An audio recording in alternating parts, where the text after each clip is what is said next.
అధిక బరువు అనేక సమస్యలకు కారణం. సాహితీ యోగా ఆన్లైన్ క్లాసులో జాయిన్ అవ్వండి. నమస్కారం అండి. చిట్టి ముత్యాలు సీజన్ 2 ఎపిసోడ్ 2కి మీ అందరికీ స్వాగతం. మనతో పాటు డాక్టర్ వడ్లమాని శ్రీనివాస్ గారు ఉన్నారు. నమస్తే సార్. నమస్కారం అండి. తెలంగాణ సాయుధ పోరాటానికి ఊపిర్లూదిన మహిళ, ఓరుగల్లు జిల్లా పోరాటాల ఖిల్లాని నిరూపించిన మహిళ, తన కళ్ళ ముందు తన కన్న కూతుర్ని సామూహిక మానభంగం చేస్తున్నా, తన భర్తని రాళ్లతో కొట్టి చంపుతున్నా కించిత్తు కూడా వెరవకుండా భూస్వాముల కోటల్ని బద్దల కొట్టిన మహిళ ఆవిడే చిట్యాల ఐలమ్మ. అంటే చాలామందికి తెలియకపోవచ్చు, చాకలి ఐలమ్మ.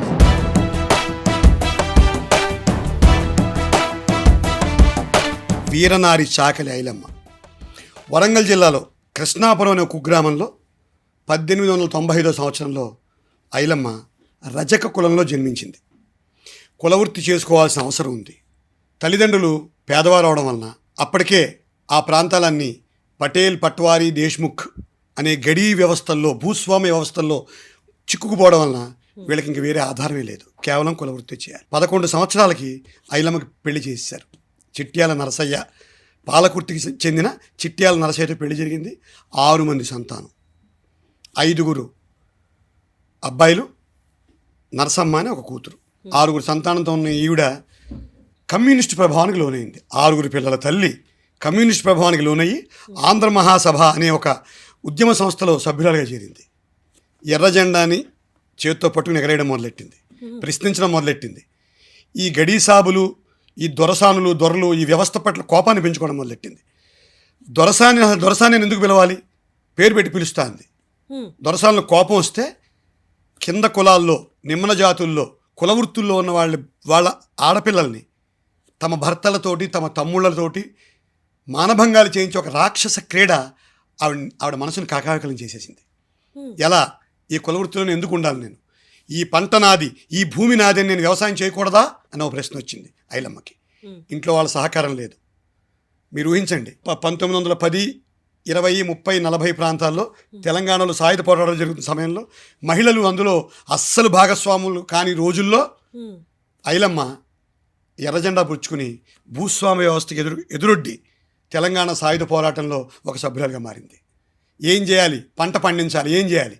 వెంటనే పాలకుర్తిలో, భర్త ఊరైన పాలకుర్తిలో ఉత్తమరాజు కొండలరావు అని ఆయన దగ్గరికి వెళ్ళింది. ఆయన దగ్గర 40 ఎకరాలు కౌలుకు తీసుకుంది. మొట్టమొదటిసారి ఒక మహిళ వ్యవసాయం చేయడానికి భూమిని కౌలుకు తీసుకుంది. ఆయన తల్లి ఉత్తమరాజు జయప్రదాదేవి సహకరించింది. వెంటనే 4 ఎకరాల్లో జొన్న పంట వేసింది అమ్మ ఐలమ్మ. ఇది అక్కడి పటేల్ వీరమనేని రాఘవరావు, అంటే పోలీస్ పటేల్ అంటారు, పోలీస్ చీఫ్. అతనికి ఒళ్ళు మండిపోయింది. వెంటనే ఐలమ్మ కబురు చేశాడు, నువ్వు ఇవన్నీ కట్టిపెట్టి నా పొలంలో వచ్చి పనిచేయి, నువ్వెంత నీ బతుకెంత అన్నాడు ఆయన. వినలేదు మాట. అప్పుడు ఏం చేశాడు తను, ఆ ప్రాంతపు గడీసాబ్, ఆ ప్రాంతపు దేశ్ముఖ్ అయిన విష్ణూర్ దేశ్ముఖ్ రామచంద్రారెడ్డి గారికి వెళ్ళి ఉసుగొలిపాడు. ఇది ఒక ఉగ్రవాదం, ఒక విప్లవం. ఇది ఒక మహిళ ఏంటి, రజక కులానికి చెందిన బహుజన మహిళ ఏమిటి, వ్యవసాయం చేయడం ఏంటి? వెంటనే ఆయన ఏం చేశాడు, సాయుధులైన మనుషుల్ని పంపించి పటేల్గా అధికారం ఇచ్చాడు, వెళ్ళి మొత్తం పంట దోచేయండి అని. పంట ఏపుగా ఉంది. కమ్యూనిస్ట్ పార్టీ సభ్యులైన, ముఖ్యంగా ఆరుట్ల రామచంద్రారెడ్డి లాంటి కమ్యూనిస్ట్ దిగ్గజాలంతా రాత్రికి రాత్రి వెళ్ళి పంట కోసేసి ఐలమ్మ ఇంట్లో చేర్చేశారు. ఈ గూండాలు వచ్చే సమయానికి, భూస్వామి గూండాలు వచ్చే సమయానికి ఒక్క గింజ కూడా అక్కడ లేదు. వాళ్ళ కోపంతో వీళ్ళ మీద దాడి చేయడం మొదలుపెట్టారు. ఐలమ్మ రోకలి బండలు తీసుకొని, పెద్ద పెద్ద బండలతో కమ్యూనిస్టుల సహాయంతో వాళ్ళందరినీ తరిమి కొట్టింది. ఇది మొదటి వైఫల్యం దేశ్ముఖ్కి, పటేల్కి కూడా. రగిలిపోయారు, ఏం చేయాలో అర్థం కాలేదు. వెంటనే మళ్ళీ ఏం చేశారు, ఎవరైతే వీళ్ళకి భూమి ఇచ్చారో ఆవిడ సంతకాన్ని, కౌలు చేసిన సంతకాన్ని ఫోర్జరీ చేసి ఈ భూమి నాది అని రామచంద్రారెడ్డి, దేశ్ముఖ్ రామచంద్రారెడ్డి కోర్టులో కేసేశాడు. కోర్టుకి ఈడ్చారు. వీళ్ళ పిల్లలని, భర్తని అందరినీ జైళ్ళు పాలు చేయించారు. నానా హింసలు పెట్టడం మొదలెట్టారు. ఒక మహిళ కోర్టు మెట్లు ఎక్కింది. తెలంగాణ జాతిపిత అని పేరుగాంచిన కొండా లక్ష్మణ బాపూజీ గారు. ఆ కొండా లక్ష్మణ బాపూజీ గారు తన న్యాయవాది వృత్తితో ఈవిడి సహకరించి ఆ కేసు గెలిచేటట్టు చేశారు. అది ఫోర్జరీ జరిగింది, ఈ భూమి కౌలుకు తీసుకున్నది ఐలమ్మే అని కోర్టు తీర్పిచ్చింది. ఇది 2వ పరాజయం దేశ్ముఖ్ రామచంద్రారెడ్డికి, పటేల్ వీరమనేని రాఘవయ్య గారికి. వాళ్ళు ఊగిపోయారు ఉద్రేకంతో. ఏం చేయాలి అర్థం కాలేదు. వెంటనే వెళ్ళి ఆవిడ ఇంటిని తగలబెట్టమని ఆర్డర్ వేశాడు దేశ్ముఖ్. సో ఒక 100 మంది సాయుధులైన భూస్వాములు పటేల్ సారథ్యంలో వాళ్ళ ఇల్లు తగలబెట్టడానికి బయలుదేరారు. ఆ నోట ఈ మాట ఆవిడ వింది. అప్పటికే 10 మంది మనుషులను పోగేసుకుని ఇంటి దగ్గర రెడీగా ఉంది, ఏం చేస్తారో చూద్దామని. కానీ వచ్చిన వాళ్ళ పశుబలం ముందు ఐలమ్మ బలం సరిపోలేదు. వాళ్ళందరూ వచ్చి ఇంటిని నేలమట్టం చేశారు, తల్లిని దారుణంగా హింసించారు, కొట్టారు. భర్త నరసయ్య మీద దాడి చేస్తే ఆ దెబ్బలకు తాళలేక అతను 4-5 రోజుల తర్వాత మరణించాడు భర్త చిట్యాల నరసయ్య. ఆమె కూతురు సోమాల నరసమ్మని ఒకే కూతురు ఆవిడికి.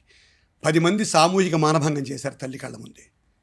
తల్లి రగిలిపోయింది, ఒక్కడుగు వెనకడుగు వేయలేదు. మర్నాడు ఉదయమే సాయుధులైన కమ్యూనిస్టులు ఆంధ్ర మహాసభ సభ్యులతో వెళ్ళి పటేల్ ఇంటిని నేలమట్టం చేసింది. మొట్టమొదట రాఘవ ఇంటిని కూల్చేసింది, అంటించేసింది, సామాన్లన్నీ బయటికి విసిరేసింది. అక్కడే దున్నేసి 3 నెలల కాలంలో జొన్న పంట పండించి ఈ పంట నాది, ఈ భూమి నాది అని ఒకడొక పెద్ద బోర్డు పెట్టింది, స్లోగన్ పెట్టింది. ఏం చేయాలో అర్థం కాలేదు. అందరూ ఒక్కసారిగా ఆవిడ దాడి చేయడానికి మళ్ళీ వచ్చారు. మళ్ళీ రోకల బండలతో, సాయుధ పోరాటంతో వాళ్ళందరినీ నడిచే ప్రయత్నం చేసింది. పటేలు పలాయనం చిత్తగించాడు. అక్కడితో అమ్మ తాలూకు ఆగ్రహం ఆగలేదు. దీనికి పరిష్కారం ఏంటని ఆలోచించింది. అంటే ఒక నిమ్మన జాతి స్త్రీ, ఒక రజక జాతి స్త్రీ, ఒక బహుజన మహిళ వ్యవసాయం చేయకూడదా? ఇదా భూస్వామి వ్యవస్థ, ఇదా కుల వ్యవస్థ? పటేళ్ళు, పట్వారీలు, దేశ్ముఖులు, దేశపాండేలు, రజాకారులు, నిజాములు, బ్రిటిష్ ప్రభుత్వం అందరూ వ్యతిరేకంగానే ఉన్నారు. ఇంకా లాభం లేదనుకుని ఎవరైతే ఇన్ని హింసలకి కారణభూతులవుతున్నారో ఈ మొత్తం తెలంగాణ ప్రాంతాన్ని, ఈ ప్రాంతాన్ని, వరంగల్ ప్రాంతాన్ని ఎవరైతే అరాచకాల పాలు చేస్తున్నారో ఆ దేశ్ముఖ్ రామచంద్రారెడ్డి యొక్క మదం అణచాలని డిసైడ్ అయిపోయింది. 500 మంది మహిళలు, కమ్యూనిస్టులు అందరూ బయలుదేరి రామచంద్రారెడ్డి ఇంటి మీద దాడి చేసి రామచంద్రారెడ్డిని తన్ని వాళ్ళ ఇంట్లో ఉండే మొత్తం ధాన్య భాండాగారంలో ఉన్న లక్షలాది కిలోల బస్తాల బియ్యాన్ని బయటికి తీసుకొచ్చి ప్రజలకు పంచిపెట్టి 900 ఎకరాల భూమి తాలూకు పట్టాలు వెనక్కి లాక్కుని ఆ పట్టాలు పేద ప్రజలకు పంచిపెట్టింది చాకలి ఐలమ్మ. ఇది తెలంగాణ సాయుధ పోరాటంలో ఒక గొప్ప మార్పు. ఆ తర్వాత లక్షలాది ఎకరాలు, ఈ ఆలోచన అప్పుడే వచ్చింది కమ్యూనిస్టులకి. ఈ భూమిని లాక్కుని పేదలకు పంచిపెట్టాం. గెడీ సాబులు తోక ముడిచారు, భూస్వాములు పారిపోయారు, బ్రిటిష్ వారు, నిజాం వారు అందరి గుండెల్లో రైళ్లు పరిగెత్తాయి, పేదవాళ్ళకి భూమి ఫలాలు అందాయి. ఈ విజయాన్ని తెలంగాణ రాష్ట్రంలో సాధించిన అమ్మ స్వాతంత్రం వచ్చిన తర్వాత, తెలంగాణ సాయుధ పోరాటం 1947 దాకా జరిగింది.